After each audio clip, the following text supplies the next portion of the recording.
I was just going out to meet some mates. I grabbed some toast, and I just remember picking up the knife. I mean, everyone carries a knife, don't they? Mum! Just going out!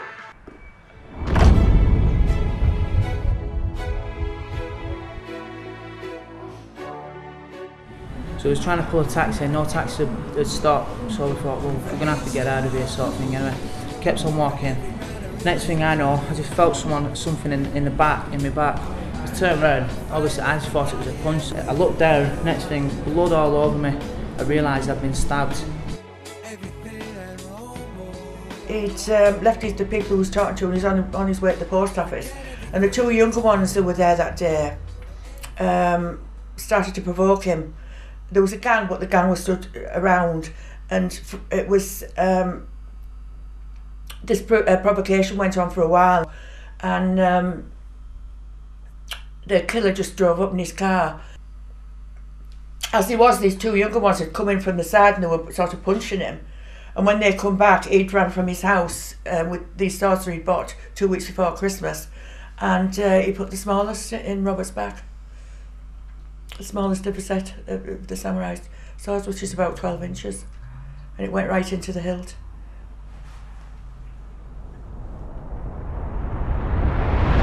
We need to get some money. Okay then. Where are we going to get some from? We need to get some quick. Okay. Got any bags on you? No. You? No. Oh, give us some of that beer, Daddy. No, I've not had any yet. I'm next, I'm on brought it. Give us some of that beer, I'll do you in.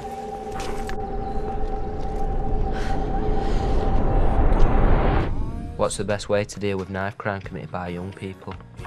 I think there's lots of different ways that we need to tackle it. I think we need to make sure that there's an understanding of how serious it is, and that people understand that carrying knives isn't big and it's not clever and it's not something that you know that's going to get you more friends. It's got potential to get you into really quite serious trouble, not only if you use a knife, but just by having them with you, you're committing offences.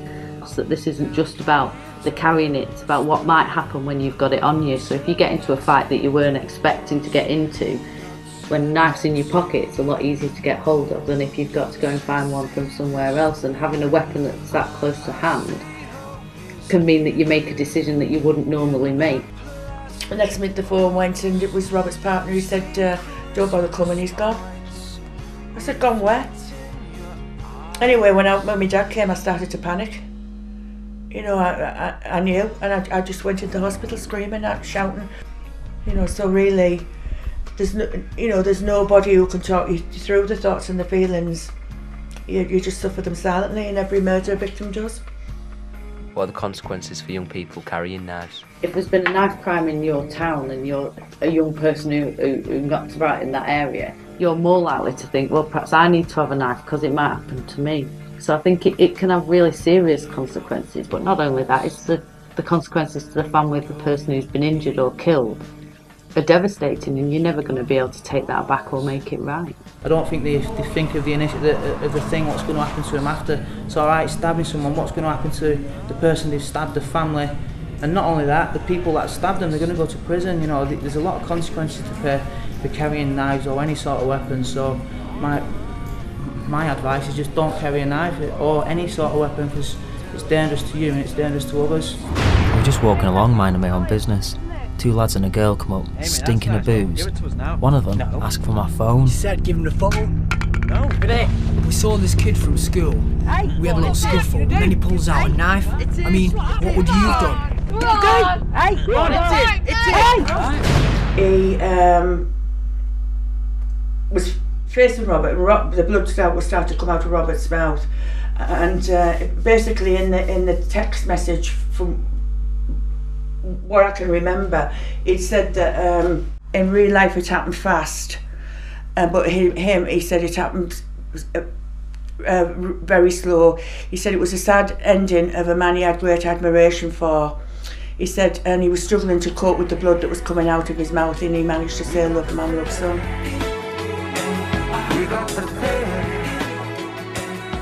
Well, there are several types of injuries that knife victims can receive.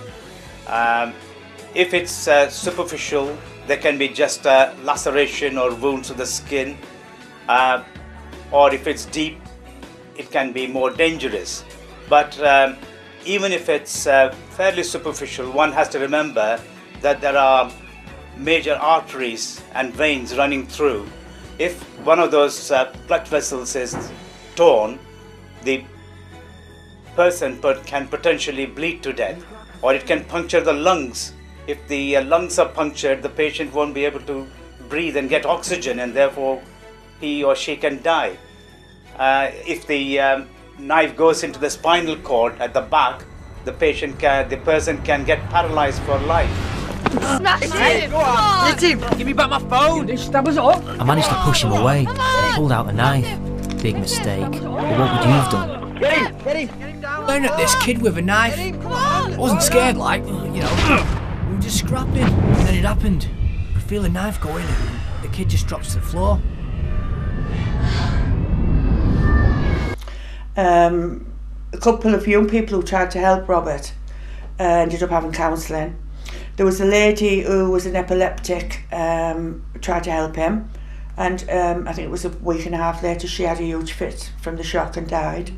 And the people who were there had actually said that he had swung the sword above his head as well, with Robert's blood dripping off it.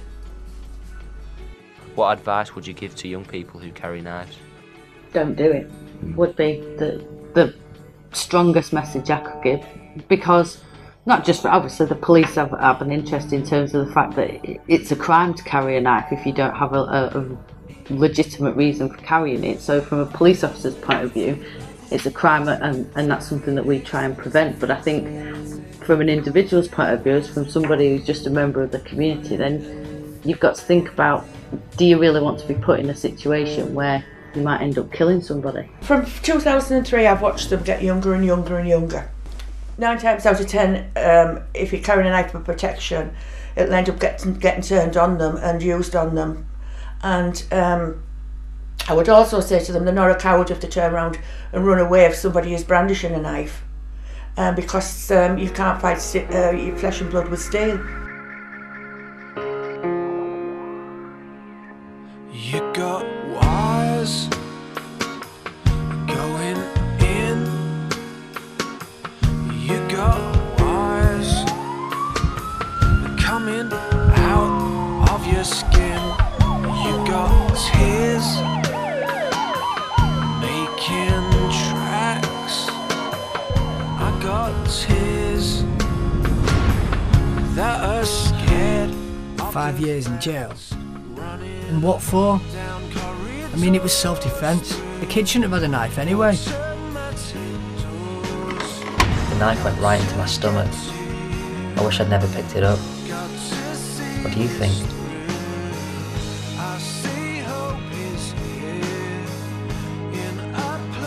It's not worth it. It's just not worth it, you know what I mean? That's a deterrent. That's always been a deterrent for me. What'll happen, you know? You go into prison, you know, what's happened to them? It's just not worth it, you know. And at the end of the day, violence is no way to resolve those kind of disputes. There's always a better way, especially a way that's going to end up in consequences that could, you know, might never come back from if you kill somebody. Carrying a knife is not cool or glamorous. I think it's a sign of weakness. And I would ask them not to drop themselves down to that level of the ones who take knives out to cause harm. The message is simple, don't carry a knife. Down corridors, through automatic doors.